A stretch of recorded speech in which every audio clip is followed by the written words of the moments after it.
Welcome to Medicine with the Metals. I'm Mark and this is Michelle.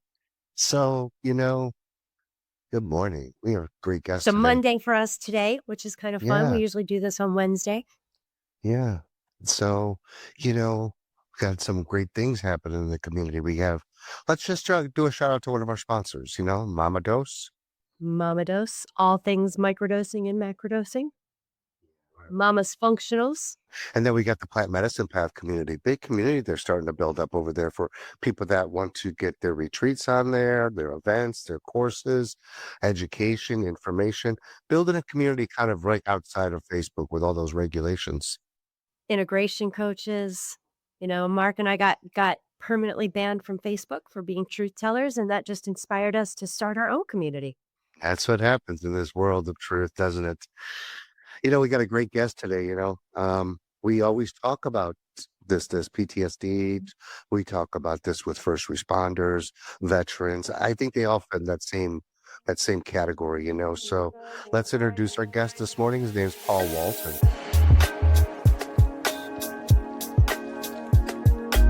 Where do I start? I work for Bernalillo County Fire Department here in Albuquerque, New Mexico area. About just almost 17 and a half years now that I've been with the department. And so we've done a few things here recently. We're the only department in New Mexico that allows for off-duty medical cannabis right now. We got that. The union worked with the county and negotiated, and we had one of our commissioners get on board, and there were several That's unanimous. a big deal. Yeah, it is actually. Several unanimous votes to enact it, and then it actually changed the county policy as well. So we did that, and then things kind of like teetered off a little bit. It was a long process, and we can talk about it more if you want or anything like that down the road. But so now we're trying to get that for other departments, and if we can change some language eventually in the medical bill to allow for other first responders and people to access cannabis. So that's what we've been kind of working on here recently. Can I ask you a question real quick about that? Yeah, absolutely. Is the Yeah. county the first in the United States? No, it's not actually. There's been several big departments, in fact, like New York, Pittsburgh, Prince Williams. There's been a few states now, I think 3 or 4 states that have enacted first responder medical workers protection for medical cannabis.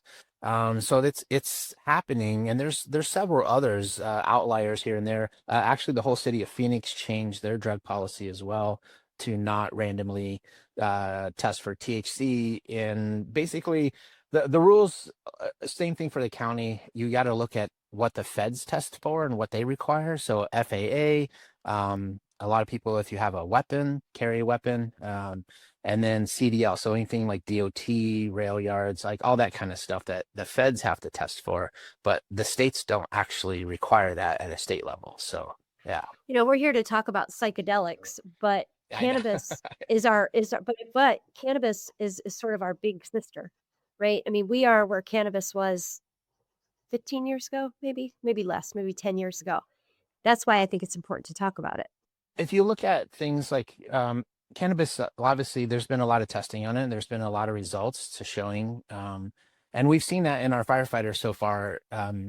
It got enacted into our contract in February of this year.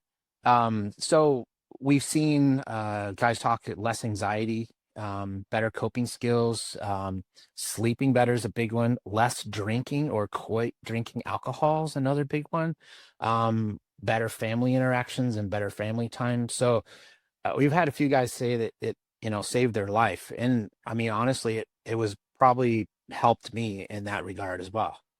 So yeah. Cannabis is amazing for symptoms. We love Yeah. cannabis. Cannabis is amazing for symptoms. Where psychedelics differ is that they come in and deal with the root cause. Yeah, right. I mean, right. There's a lot of different, each plant has its unique, I mean, Ibogaine's different than psilocybin, right? LSD is different than psilocybin, right?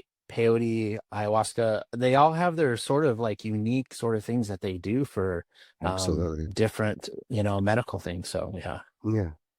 So you've been a firefighter for what, 17 years? So what was your actual transition? What transitioned you to this way of life or this understanding? You mean what we're trying to do right now, or Yeah, becoming a like firefighter in general? what what kind of brought you to, like, I could tell you what brought me to my moment was 7 years ago. I was just stuck and ayahuasca kept Yeah. coming up, boom, boom, boom. What was your turning moment? Well, I had some experience in the past with psychedelics and life-changing experience in the past. Um, and then I got into the department and, stopped everything like that, obviously. And as the years go by, you don't realize how much trauma you're holding in and how much it's affecting you, right? Until it builds. It's kind of like the whole thing of like, you don't go get treatment for something that's an addiction until like the bottom falls out practically. And that's kind of the thing that happened. And I had surgery for a work related injury, and I got a card right before that. And I'm just going to be off for a few weeks, a couple months, probably at least. It was a hernia surgery. And so I took the opiates that they gave me for the first 3 days, and it was awful. I mean, the side effects, and I've never been really comfortable with a lot of pharmaceuticals. They just react to me maybe a little bit differently, or maybe I'm more sensitive to them. So then I started using the cannabis, and not only did it help for my pain, but then it really brought me back to who I was before I got into the department and all that trauma. So it started that healing process. And once that healing process started, it really changed a lot of things for me. So it put me on this path with some other guys and our union to get cannabis off duty for us. And then well, I guess it was the next year, I went up to Colorado and did a facilitated psilocybin up there. And it had been a long time since I'd done psychedelics. So it was a bit scary at first, but it was interesting because once I got into the experience, I felt at home. It was kind of like, oh, you're comfortable and familiar here. Yeah. So that's perpetuated that healing process even more, as you know. How long So ago was that's that? what a couple years ago, and I did one again last year as well. I almost feel like you have to kind of, I mean, those wounds just never totally heal. They start to heal. Those gaps close up a little bit, or I had just heard someone talk yesterday on a film, how basically they got stitches in that wound. It's not fully healed, and the stitches are big and wide right now, but they're gonna, get smaller and smaller. And it takes time and it takes work. None of this is a magic cure. I think people have to understand that, and I think there's misinformation out there. There's work to do. There's work coming into it, right? There's work during the journey. Let the magic, right, do the work for you. Just be accepting of it, and it will show you where to go. Well, Um, there's no magic pill for anything. But I can tell you yeah, one thing when it comes to psychedelics, they work. Okay, they work. yeah, yeah. They work so well. That's why they're restricted because they classify them as a drug, but you know the drugs they give us every day are drugs in the Western world. These are drugs that they're not. There's no way, shape, or form these are addictive. And we just spoke about ibogaine or iboga. Yeah. You know, that's a miracle pill. That's a miracle medicine. And why we're not But you have utilizing to that? do the work too. It's Yeah, not just so much taking that more. pill. These are just tools that give you, the experience is Right. just a And tool. it's a tool. It's like a rocket tool, right? It speeds everything up. But you have to be able to want to do that work and capture what you learned and what you experienced and integrate it into your life. So that integration part is super important, right? It's everybody's been talking about the analogy of 20 years of therapy in one session, right? And I heard someone speak yesterday, and it was touching as a vet, and she talked about, sorry, That's okay. We cry all the time. um but she talked about trying to kill herself, and having these thoughts, and you know hundreds of prescription medications that did nothing, right? 1,000 hours of talk therapy that didn't fix her, didn't do much. But then one psychedelic experience, changed everything and led her on. Again, she said the same thing. It's work. I'm not fully healed, but it led me on that healing pathway and helped, shrink those wounds a bit. So, yeah. I love how you put it, how you described it as a wound that gets stitches, because I think you're right. Things don't fully heal. I used to think that they did actually, but when I find myself getting triggered by some things, I realize that wound is not healed all the way. That voice has not been heard yet. So I think that we can heal, but then with those stitches, they can burst wide open again. Yeah, and just in my journey over the last, honestly, 3 years, it's dramatic change from, honestly, I didn't know if I was going to be able to finish my career out for the next 5 years, and because it was that bad, I wanted to leave, and it was just, yeah, I was very depressed, unhappy, a lot of different bad thoughts, right? Um, but I feel like in my healing journey, um, kind of all this has come around full circle now, and I know how much this helps everybody, and how I want to be pushing forward for other people and other first responders to get this medication and help heal those wounds that they have as well. So how do your coworkers and others respond to this? Well, we're, I mean, the cannabis part was amazing, and people I talk to are very excited about the psilocybin. But we have a couple years before it happens, right? So, but I'm trying to work with the Department of Health, at least in the capacity of getting a first responder voice in there that has experience with this and things like that, to have some rules and regulations in there that will apply to first responders, and be able to get them help and affordable help. And it's a unique breed. A normal therapist does not understand the work shifts and the trauma and all the different things that occur.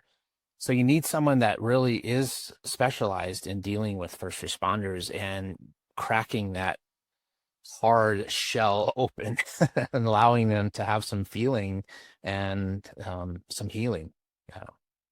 Well, it's a different kind of trauma, first responders. That's all along the same lines, because we're all in our adulthood holding on to trauma, but now you have a career that is also causing trauma.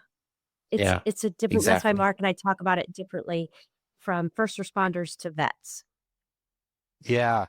Yeah, it's interesting. I mean, vets are very well organized. There's a lot of information, in supporting vets. I think first responders just, there's not that huge push as much as there should be. There's a lot of moral injury. There's a lot of Mm. PTSD out there, a lot of anxiety and other issues, right? And then what happens is when that person has that and that chaos in their head and they don't know what to do with it, they don't know how to fix anything, they don't know how to calm down, that translates into family. And then that also translates into the community. So I'm a really strong advocate that if we have plant medicine, and it's so much safer than these prescription meds and alcohol, like you talked about, right? And in a good regulated environment that's safe, and everything like that. But if we have people that are healthier first responders, more compassion, more empathy, better decision making, as far as when in a crisis. And that's the hard part. Like first responders they're like they want to carry the workload of everything and not admit that anything is wrong, right? And it doesn't matter how traumatic that event is. We're professional. We don't show any emotion. And then you get back from that, and what do you do with that? You just push it down, right? You don't talk about it. So I want to change that. Yeah, the amount of what you see, some of these, you must visualize death once a week, maybe, you know, in some of these instances. So that's pretty traumatizing. So firefighters for plant medicine, really cool. I like it. What's your vision? Well, the vision, really, we want to just be a resource. We want to start advocating for, rules and regulations to change to allow for cannabis and different psychedelics, and help with that process with everybody else that's doing these things. Bring awareness to the struggles, the difficulties, all the nuances surrounding first responders. And first responders, we call ourselves firefighters for plant medicine. That's because we're firefighters. We started this, but it's all about first responders. And that's from dispatch to first responders and EMS who first show up on scene, along with local police, to honestly to the ER. And these people are not getting any help, to be honest with you, right? Or talk therapy just really doesn't do a whole lot for a lot of these people. It might be a little bit. So we want to do some other things. We want to have some other engagements. We want to create some groups and do some art therapy, do some outdoor sort of therapy stuff, whether it's mountain biking or pickleball, right? And then we want our people within our board and maybe some small membership to be trained in peer support and like a sitter, like go through the Zendo project or something like that. And then be peer support sitters for someone doing a journey or something like that. So you have someone there that understands. They're doing it with vets right now. I don't think Mhm. that first responders are really into that yet. So we're just trying to be out there and do this sort of work. And then eventually what we'd like to do is start getting some funds set aside that when our psilocybin bill gets passed, that we'll have some funding to help assist firefighters in going and getting this therapy. Who knows? We don't know what the regulations or rules are going to be, but if you look at Oregon, Colorado, different things like that, whether people are doing them in Colorado at, Airbnbs in a group setting or different things like that, it's not cheap. It's a few $1,000s. And that could be a month's pay for a first responder. And that's just not feasible, Or and they you deserve can get better. those costs down for sure. So Are you looking to take this nationwide, or is it already? Are you getting other Well, states involved? so here's the honest truth about everything is that this came into a brainstorm about, I don't even know if it's been 3 months, to be honest. I feel like it's been more about a couple months ago or so. And we started talking together with a couple other guys, and we just, the union did a lot of work for us in helping with the county get this passed. But they have restraints that they have to stay and they have to do their own thing, and we just felt like, okay, well, how do we do this a little bit better and have a little bit more voice? So we're like, well, let's do this. Let's just start a group and let's see what happens. And let's just try and educate people, try and educate other departments and show them what we've experienced, the good things. Um, and just kind of go about that and see what happens. And it just it just snowballed. I mean, really snowballed super fast. I made a lot of good connections in the psychedelic community here in New Mexico. Dr. Larry Lehman, Amy Wong Hope, just a bunch of different people that are really been pushing this bill through for a few years and finally got it passed. So the reception has been incredible, and it grew so fast. We're trying to catch up. It's like how do you say it? Basically, building the plane as it's taking off, or something like that. The thought that comes to mind is you going and speaking at psychedelic conferences, really bringing this to the light. Yeah, I was just at one yesterday, and there's vets, and there was a police officer from out east. And so there's just not a representation for Mhm. firefighters, really. And one of the things I think is a stigma that kind of all society has is that these guys can do this job. They signed up for this, like we're not supposed to be human. We're not supposed to have emotions, right? Sort of thing. And we get that stigma and put it on ourselves as well, right? We're our own worst enemies, to be honest with you. It's really true. We're very, very good at pushing things down. I just talked to the Department of Health the other day, and I told them that if you ask a firefighter on any given day how they are, it could be the worst day that they're having, and they're going to tell you they're fine, right? So how do you reach and break open those people? And that's another thing that we want to work with Department of Health and other people who want to do some therapy with first responders and like figure out a program. So I've actually talked to recently PATA. Have you heard of them? I have not. Psychedelic-assisted therapy association, Okay. and they're working on a first responder program. And so I've been talking with them, and so the owner Jason has asked me to come on board to help with that project. And I think I'm speaking in a panel with one of their conferences that is coming up at the beginning of October. So it's starting to happen. It's still hard, to be honest with you.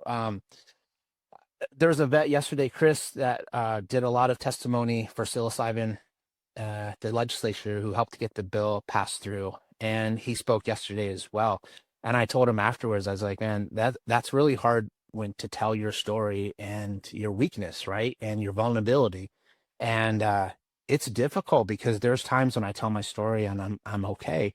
And then there's other times it's just like everything just starts going, So You know what that is. You know what that is, because that's the unhealed trauma still. When you can do that without crying, because I used to do that everything, that trauma comes up and then you start crying. Once you start healing that, those tears get less and less. I love tears anyways, but that's what truly happens. yeah, and I understand. I can tell you that it's been a huge difference over the last few years, right? It's steadily getting better and better and better. I came to that breaking point, a few years ago, and yeah, so it was very traumatic. But when you have, I didn't have the best childhood growing up and stuff like that. So then you're putting that into it. But I actually did a lot of healing prior to getting into the department. I had experiences with psychedelics before, so I had kind of my own healing experience before that. But again, those things never heal either, right? So then you're just packing trauma on top of trauma on top of trauma. So it Because I takes would say time, I think. 99% of your firefighters or your employees, I'd say almost 100%, their trauma is way before they became a firefighter or an EMT, or their trauma happened way back before that, because their trauma Oh, brought them to that career. So it's kind of right, to how it help works. people, right? Hmm. Yeah, right. Yeah. So, I think that there's a lot of us that have trauma, right? And we're of just never course, taught all of how to us. deal with it and how to, yeah, exactly. How to cope with it, And so You were talking about the physicians also who are on the front line. We had a ER doctor from Colorado come on about a year ago, and she was so traumatized during COVID that she went and did ayahuasca for her own healing, and then subsequently gave up her license because she just Mhm. couldn't deal with all the nonsense that went with it, and has Yeah. now opened a clinic in Denver for ketamine Okay. and psilocybin. Nice. Yeah, I've heard some good things about you know, Colorado and their bills. It's definitely a little more open. Like Oregon's struggling right now. They've had a lot of facilities close. I think the regulations. Well, it's so expensive. I mean, Yeah, you don't need to pay $2,000 or $3,000 to go have a psilocybin session. That's yeah, insane. exactly. And Yeah, yeah, the underground is where it's at right now. I mean, and the underground's going to teach everybody else, the ethical underground. You got to really be you gotta you gotta have some common sense when you're in this space too. If somebody's calling themselves a shaman, I would run away really quickly. I mean, yeah, because there's no American shamans. I've been doing this long enough that not even the indigenous call themselves a shaman. You have to be. I mean, that's a Western world word. So, there's a lot of things we have to learn, and a lot of things were pushed under back in the '60s because they know this works. Okay, there's no well, how we've been healing with plants for millions, thousands and thousands of years. Why'd we yeah, put a niche to it in the last 40? So, it's catching up. The internet's here. People can explore and they can make their own decisions. And just, it's going to take people like yourself, the voice, to keep and continue to do this. And look at in the last 3 months, the connections that you've made. It's pretty amazing, to be honest with you. it is. It's almost overwhelming and actually kind of tiring, to be honest. Just so many things that get invited to, different psychedelic group gatherings and different things like that. So there's a lot of momentum right now. So I kind of have to ride that wave no matter what, to kind of get that word out there a little bit better. And one of the things I've been talking lately about with some therapists and looking at different ways to reach first responders. I think that right, there's a lot of control there, right? Not sure about trusting and letting go of that control, letting open of feelings. because there's that stigma of if you do, you're going to look weak, not only to yourself, but everyone around you and your coworkers, that sort of thing. So we have to find ways to get past that. I think that one of the things that I think would really help is if someone is looking at doing a psychedelic or psilocybin assisted therapy, I think that a microdosing approach would be a really good way to interact with that and get them opened and loosened up a little bit, and then work your way into that macrodose. It also allows for a trust, right, between that person. I can tell you that I've had a handful of different therapists in the last few years, and for me, uh, I don't know how many sessions it takes to fully trust and be open with that therapist. To be honest, it takes a little time. It takes work for me. Now I'm better, but before, yeah, it took. I mean, the first therapist I had, it probably took a year before I really told her some stuff. Well, when So you first started talking, I was thinking microdosing for sure for first responders. The going into a journey is important, but maintenance of that day to day microdosing is an incredible tool. yeah, and I think I'm hoping, and I brought this up during the Department of Health, and I think that microdosing could be easily be a prescription medication, right? Um, that can be done. It's non-psychoactive levels, right? And it's a lot better than taking any anxiety meds and, different, all that kind of stuff that has all those different side effects.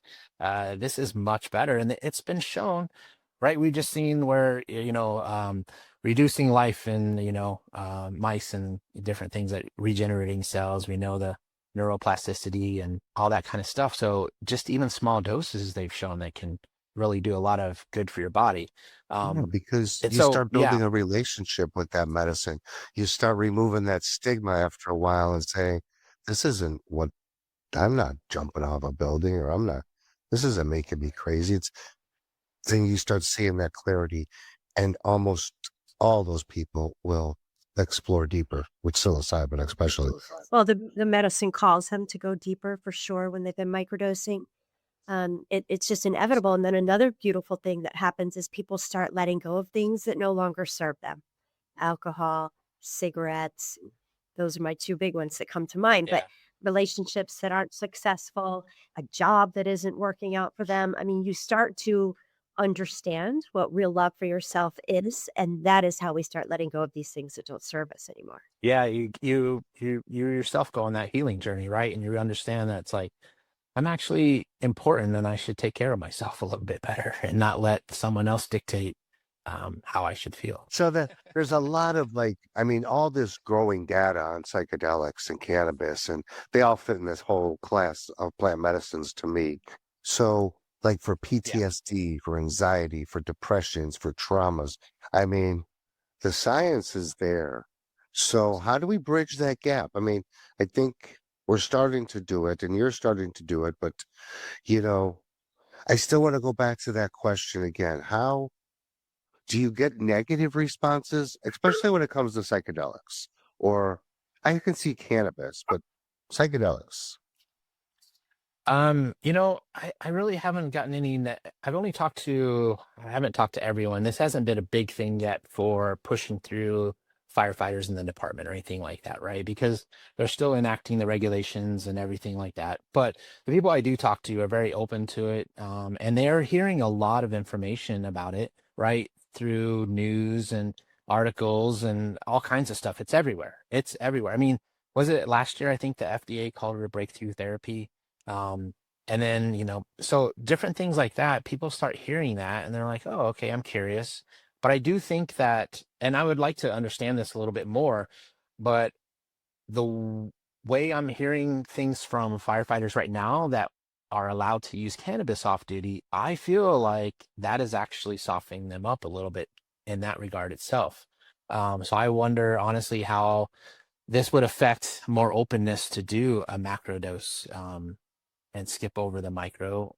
I don't know, but I think they're both important in their own place and everything like that. So So are you looking to get legislature changed? Are you looking to go to Washington with this, or your well, I mean, right now we're just kind of, as far as the psilocybin is, we're just trying to bring awareness, right, and advocate and have education. So really, it's kind of working with the Department of Health. Hopefully, get on one of their subcommittees and stuff like that. That'll the advisory board will work with the Department of Health on how the rules and regulations are going to go about.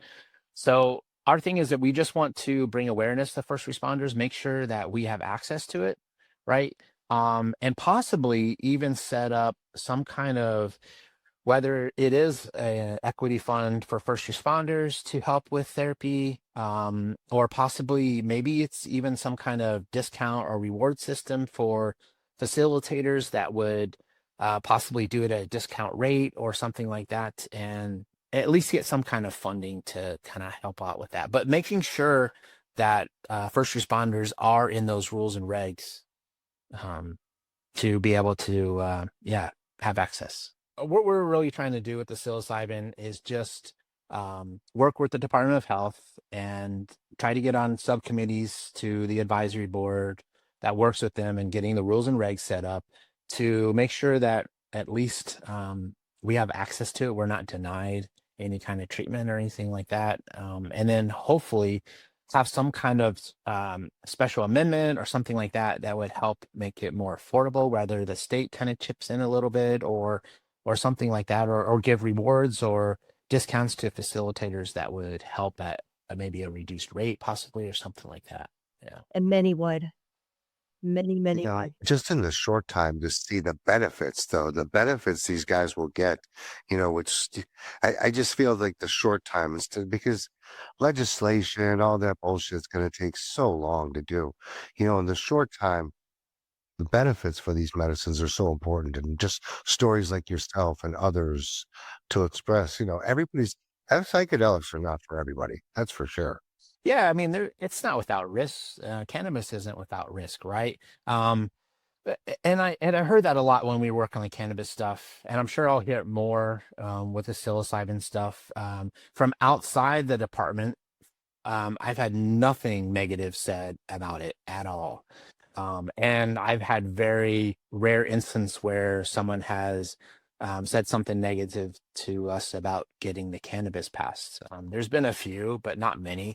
But at the same time, the same people that say that, most of them I know like drink. So I'm like, well, I don't get it. Like, you can't do that. Like, it doesn't make any sense to me. Well, that's what I was just going to say. I mean, look, how many you know better than me because you probably see it, but 500 people have died. People a day die from alcohol-related death. How many die from psilocybin? 0. Yeah, same thing with cannabis, right? Mhm. Never been a recorded death. The Never. same thing with psychedelics, actually. Never. When That's what you I'm saying. Look at psychedelics, right? The addiction to psychedelics is super low, way lower than cigarettes and alcohol. Yeah, and then the toxicity of it is the same, like compared to pharmaceuticals and alcohol and stuff like that. It's like untraceable, basically. It's Kind ridiculous. of makes you wonder why all Um, this is illegal. Well, we know. right. We know. You know. Yeah, and you can see that pharmaceuticals, are starting to come into the psychedelic realm, and there was just a big purchase the other day, $1.2 billion or something like that. And so you're looking at What was that? I pharmaceuticals. missed Like, that. okay, I believe that was a synthetic psilocybin, I believe it was, or something like that. Yeah. So it's interesting, Well, but it's with interesting for the because this works. That's why it intrigues me, especially, I want to go back to ibogaine and iboga again because it's like for the nature of work you guys do for the veterans. I mean, that's an amazing medicine. yeah. Psilocybin and alone is great, but iboga, that's going to be the one Well, that that's a big push right now, and I can't remember his Texas first just name. legalized iboga. Well, I was just gonna say. So Hubbard is his last name. I can't remember his first name. you see him talking everywhere. He's from Kentucky, heavy South accent, very charismatic and kind of guy. But he was speaking yesterday, and he said, yeah, that $50 million allocated to help testing and push it through FDA. And I think they're getting some other states that might be helping fund some money a little bit with that as well. So everybody's pretty serious about it. It looks like Colorado's might be next with the ibogaine. So, yeah. Well, and I know Mark says ibogaines or iboga is the big one, but it just depends on who you are and what Yeah. you're dealing with, and I'm not called to iboga. It's a beautiful medicine. I have seen with my own eyes the way that works. That's more nervous system, addiction, that sort of thing. Hmm. Each plant has its purpose. Yeah, definitely. Yeah. Um, yeah, for me, right now using cannabis off duty has been a great thing for me. And then being able to do a couple of psilocybin journeys in Colorado have really, um, yeah, really Now, pushed would you my do it by healing. yourself? A psilocybin ceremony? No, no. Yeah, it was with a trained facilitator up in Colorado. I said, would you? Would you do Oh, that? would I? Yes, I would actually. I feel comfortable, and and again, I think the thing of it is, I think once you're experienced in doing something like that, we know it's set and setting. That has everything to do with that experience. But I think the other big thing is the intent, right? Coming into it with the right intent, that perpetuates that whole journey into what you need to discover about yourself and what you need to heal. And I don't think that it's one thing. I've heard this a couple of different times where, I had this one, the journey was all this one thing. And, or they're trying to figure out how to make it all like one spiritual thing or one, yeah, healing journey or something like that. But I think it encompasses a lot of different things. I think there's a healing part of it. There's a fun part of it. Your body enjoys that, right? And that's also a very healing thing, to be happy, right? And to have this overwhelming sense of loving everybody and connection, not only with yourself, but then everything in the universe around you. So I think all those sort of things that people talk about kind of encompass into one journey. Some may be more one thing than the other, um, but I think it's all healing, no matter what, even the hard parts, right? We know that for sure. Um, Well, it's I not all definitely love roses, what you're right? doing. You know, what you're doing is so important. It's just really, you have to start with a foundation somewhere. And I think you started in a great place of New Mexico. So where do you see us going in the next 5 years? What is your really big hope for? Well, in 5 years, I'll be retired for one, so that'll be very nice. I got about 2.5 to go. And my wife is actually works at the VA and she works with palliative care. So she's really working with a lot of different people on end of life care, and things like that with this new bill. And she's getting ready she's starting the IPI facilitator program. And so she's a social worker at the VA. So our goal really, and mine is we want to get this going. We want to educate, kind of just keep propelling this education and awareness and advocacy and just keep it going and build it as big as we can. We just want to help first responders understand, get educated, and be able to do these healing experiences after this, or my about 2.5 years. So, and I'd like to really go really into it and really kind of take it in as a full-time sort of experience and job and kind of reaching out and helping people across other states, right? Because we have Colorado and Oregon. New Mexico's third. It looks like Alaska might be coming up next. But there's a lot of other states, right? And so working with PATA, actually, they kind of want to make a blueprint to figure out first responder and treatment and work together to kind of do that. And then that way we can kind of help other states and educate them as well as they're coming on board with psychedelics and psilocybin. Well, that's how you do it. That's how Mark and I started 5 years ago. Was we had a very clear mission. We put that mission out there, and we followed through every single day to bring awareness, because our mission was the same: information addiction education and integration of plant medicines. Yeah, and education is a big thing. And honestly, it's such a compassion thing right now. And starting up this group, it's so far it's kind of been all on us starting it up. We do have a small board now, and kind of working on bylaws and all this, trying to get our 501, all that. It takes a little bit of time to do that stuff, and we just kind of got going. So it's been really fast for us. But getting the website going, getting material out there, it's coming out of my pocket right now. But it's one of those things that when you're passionate about it, you don't even think about twice about it, really. You just do it. I'm going to tell you this: You know, we started Mama Dose with $200 in a printer, and that is not an exaggeration at all. But we were on a mission. We were on a mission, and we're still on that Yeah. mission. It sounds like you're on a similar one. Yeah. Yeah. I really want to, I don't know. It's a calling. I think that after you have gone through a lot of trauma yourself, and then you've used plant medicine to heal yourself or to take you on that healing journey, right? You're just like, man, I got to help other people, right?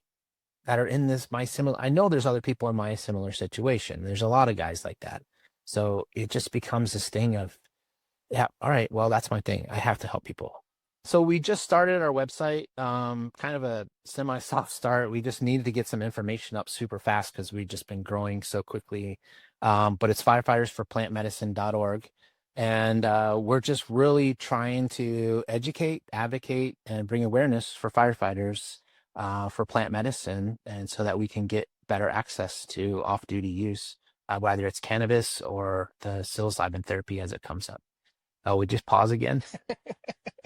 Well, you're doing wonderful work. We appreciate you. We would love to continue this conversation down the road. Yeah, Mark and I are here to support your mission thank 100%. you.